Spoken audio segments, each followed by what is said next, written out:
मेरी गायत्री सुता चैनल पर आपका हार्दिक अभिनंदन।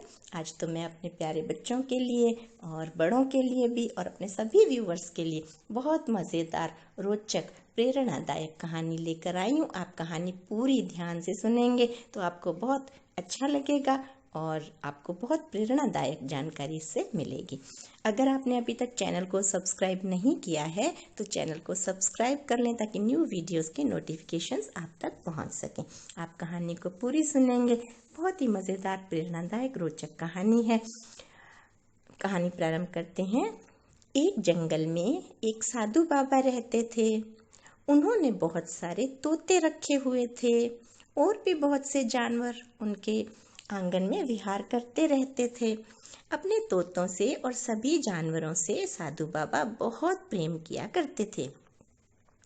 साधु बाबा ने अपने तोतों को तो बहुत सुंदर सुंदर अच्छी अच्छी बातें सिखा रखी थी। उन्होंने उनको गीता के श्लोक सिखाए, साधु बाबा ने उनको रामायण जी की चौपाइयाँ सिखाई और भी बहुत सुंदर जानकारी, उनको अच्छे अच्छे वचन उनको सिखा रखे थे। तो जब तोतों को बहुत सारी जानकारी हो गई और साधु बाबा को उनसे बहुत ज़्यादा लगाव भी था अपने तोतों से, तो एक दिन क्या हुआ कि उस जंगल में एक शिकारी आ गया। और वो शिकारी क्या करता कि जाल बिछाता और पक्षियों को पकड़ कर ले जाता। ये बात साधु बाबा के कानों तक पहुंची तो साधु बाबा ने सोचा कि एक दिन कहीं शिकारी आकर मेरे तोतों को भी इस तरह से ले ना जाए अपने जाल में पकड़ करके। तो उन्होंने अपने तोतों को बताना शुरू किया कि देखो, तुम लोग बहुत संभल के रहना। क्या है कि शिकारी आएगा, जाल बिछाएगा, दाना डालेगा, फंसना मत, फंसना मत। सभी तोते कहने लगे ठीक है। साधु बाबा ने पूछा तुम समझ गए ना, तो बोलकर बताओ। तो सभी तोते साधु बाबा के पीछे बोलने लगे और साधु बाबा बार बार इस चीज़ को उनको रिपीट करवाते थे कि कहीं इतने प्यारे तोते हैं, इनको मैंने इतना कुछ सिखाया है, कहीं ये शिकारी के जाल में फंस ना जाए। इसलिए साधु बाबा रोज उनको अभ्यास करवाते और आजकल साधु बाबा फिर कहीं जाते भी नहीं थे। उन्होंने जाना भी छोड़ दिया था कि कहीं शिकारी आकर के अपने तोतों को ले नहीं जाए। इसलिए उनको बार बार रिपीट करवाते। क्या रिपीट करवाते? तोते साथ में बोलते, शिकारी आएगा, जाल बिछाएगा, दाना डालेगा, फंसना मत, फंसना मत। तोते भी पीछे पीछे एक साथ बोलते, शिकारी आएगा, जाल बिछाएगा, दाना डालेगा, फंसना मत, फंसना मत। अब तो चलते फिरते बैठते उठते साधु बाबा भी बोलते ताकि तोते अच्छे से सीख जाएं, क्योंकि तोतों को बहुत अच्छी जानकारी साधु बाबा ने दे रखी थी। और तोते भी पीछे पीछे बोलते, शिकारी आएगा, जाल बिछाएगा, दाना डालेगा, फंसना मत, फंसना मत। शिकारी आएगा, जाल बिछाएगा, दाना डालेगा, फंसना मत, फंसना मत। तो इस तरह से बोलते। तो साधु बाबा बहुत प्रसन्न हुए कि अब तो सभी तोते एक ही बात बोलते रहते हैं, अब तो ये शिकारी के जाल में फंसने वाले नहीं हैं।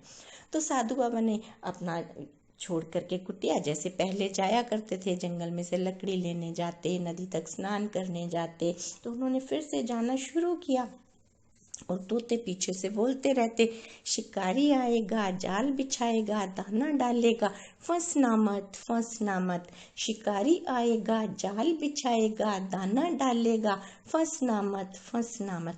जब साधु बाबा वापस आते तब भी तोते वही बोलते हुए नजर आते, शिकारी आएगा, जाल बिछाएगा, दाना डालेगा, फंसना मत, फंसना मत। तो साधु बाबा निश्चिंत हुए और वो जाने लगे अपना जिस तरह से रोज जाया करते थे। तो एक बार जब वो नदी में स्नान कर रहे थे तो उनको बहुत तेज आवाजें आने लगी इस तरह से कि शिकारी आएगा, जाल बिछाएगा, दाना डालेगा, फंसना मत, फंसना मत। सभी तोतों की आवाज, तो साधु बाबा को पता चल गया कि हो ना हो ये तो मेरे तोतों की आवाज है। क्योंकि हुआ क्या कि जैसे ही साधु बाबा गए, पीछे से शिकारी आया, उसने जाल बिछाया, दाना डाला और सभी तोते ये बोलते बोलते कि शिकारी आएगा, जाल बिछाएगा, दाना डालेगा, फंसना मत, फंसना मत, सारे के सारे दाना चुगने उसके जाल पर बैठ गए। शिकारी ने जाल समेटा और चल दिया। तब वो तोते बहुत तेज चिल्लाने लगे और उनके चिल्लाने की आवाज यही चिल्ला रहे थे, शिकारी आएगा, जाल बिछाएगा, दाना डालेगा, फंसना मत, फंसना मत।